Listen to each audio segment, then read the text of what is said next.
জল ও তেলের প্রার্থনা। ঈশ্বরের ইচ্ছা সকল মানুষই যেন সুস্থতা লাভ করে। এর সমর্থনে বাইবেলে বহু শাস্ত্রবাক্য রয়েছে, যেগুলি নিয়ে তর্কের কোনো অবকাশ নেই।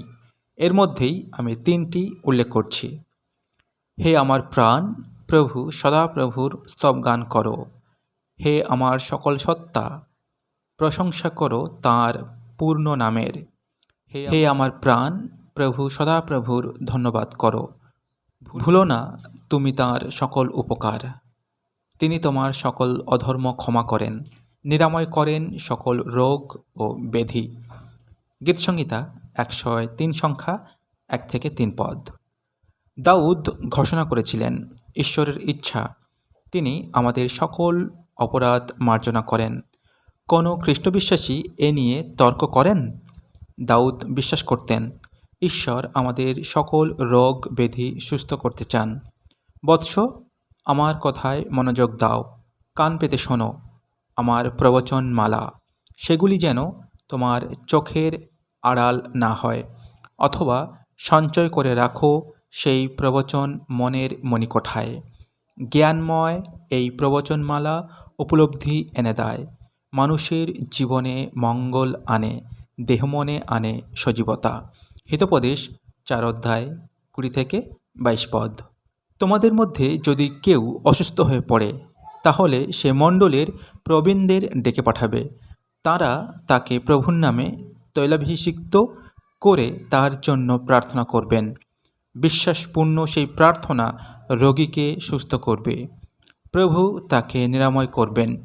সে যদি কোনো পাপ করে থাকে, তবে সে ক্ষমা লাভ করবে। যাকব 5:14-15 পদ। লক্ষ্য করুন, এই শেষ প্রতিশ্রুতিটি যে কোনো অসুস্থ ব্যক্তির ক্ষেত্রে প্রযোজ্য। আরও লক্ষ্য করুন, প্রাচীনরা নন বা কোনো তেলও নয়, সুস্থতা নিয়ে আসে বিশ্বাসপূর্ণ প্রার্থনা। এই বিশ্বাস প্রাচীনদের না অসুস্থ ব্যক্তির? এই বিশ্বাস দুই পক্ষেরই। অসুস্থ ব্যক্তির বিশ্বাস অভিব্যক্ত হয়েছে অন্তত অংশত মণ্ডলের প্রাচীনদের তার আহ্বান করার দ্বারা।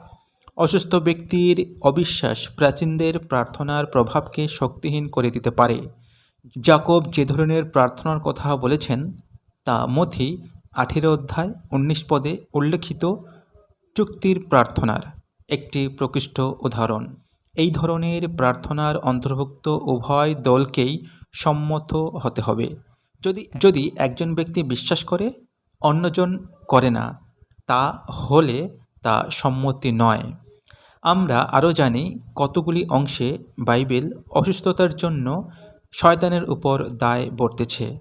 ইয়োব 2:7 পদ, লুক লিখিত সুসমাচার 13:16 পদ, প্রেরিতের কার্যবিবরণ 10:38 পদ, প্রথম করিন্থীয় 5:5 পদ।